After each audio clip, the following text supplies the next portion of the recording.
Hello everybody, it's David Temple here from Crouch End Festival Chorus and my friend Roland Perrin, who is a jazz pianist, composer and arranger.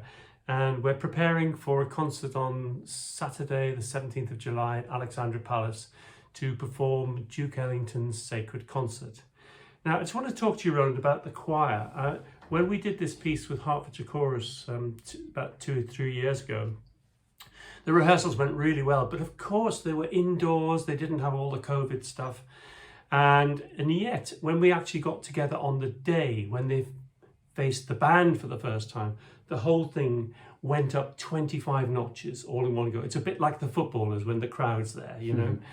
And I have to say that my Crouch End Festival Chorus singers are doing the most amazing job rehearsing this piece. Totally amazing, because they are distanced, they are outdoors, they're singing in a netball court, and yet they still pick up the vibe of this piece. So I simply cannot imagine how brilliant it's going to sound when we're all indoors with this 11-piece band playing along with us. Well, I mean, likewise for us. It doesn't matter how seasoned a jazz musician you are or a session musician you are. The feeling of being in that on stage with those 100 voices is something extraordinary for the jazz musicians as well, and so it's going to go both ways. And what I would say is that part of the genius of Ellington, I mean, he before the Sacred Concert, I don't think he wrote any choral music at all. Wow. Now, one of the geniuses of Ellington is there isn't anything from start to finish in this piece that is anything but truly, authentically jazz and Ellington.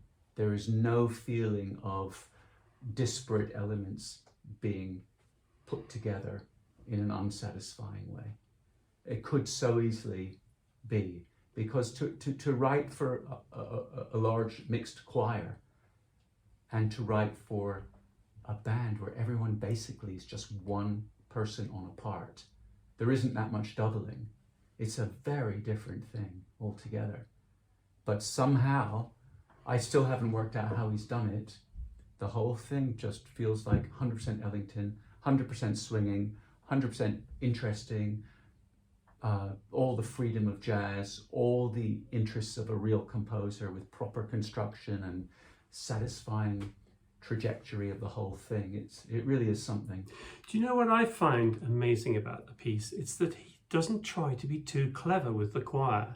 He gives the choir reasonably straightforward parts, which, if they're sung on their own, they could sound quite bland.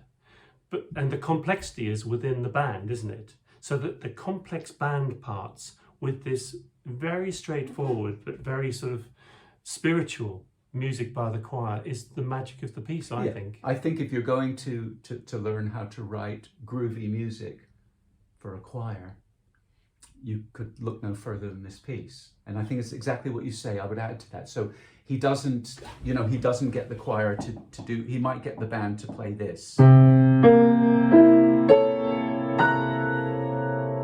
band might play that chord. There's no way the singers are going to sing that chord. He's not going to get them to sing it.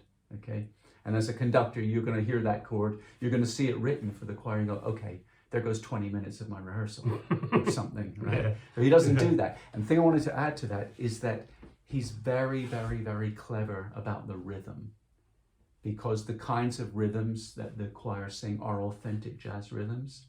Wow. But they're not as complex as they could be. There are some moments in the work where, for me, the music goes completely wild in that last movement where it returns to the music from the beginning, and there's all this da dum in the brass and in the saxophones, and there's choir singing da dum ba da ba ba dum. It just comes together, and it just feels like it's almost like a train about to go off the rails, but never does. Fantastic. You know what? If I was going to be jealous as a composer, the thing I would be jealous of is the last movement, because it goes on and on and on, and it just winds up the passion and the groove and the interest and the excitement. and you think it's just amazing. And he was old when he wrote this. You knew he was dying. He knew he was dying, and the energy in that last piece to just keep it going, keep thinking of more to write. No, this piece has to be really. It's like you sometimes get in Beethoven, the last movement is not a, okay, nice to see you guys, I'm off. Yeah. It's not like that at all, which you might get in Haydn sometimes. Yes. Which is fair enough, where there's lots of meat in the first movement. But Yeah. Beethoven, sometimes you get lots of, it's like lots of nice little starters, and then you get this like really amazing main chorus, right?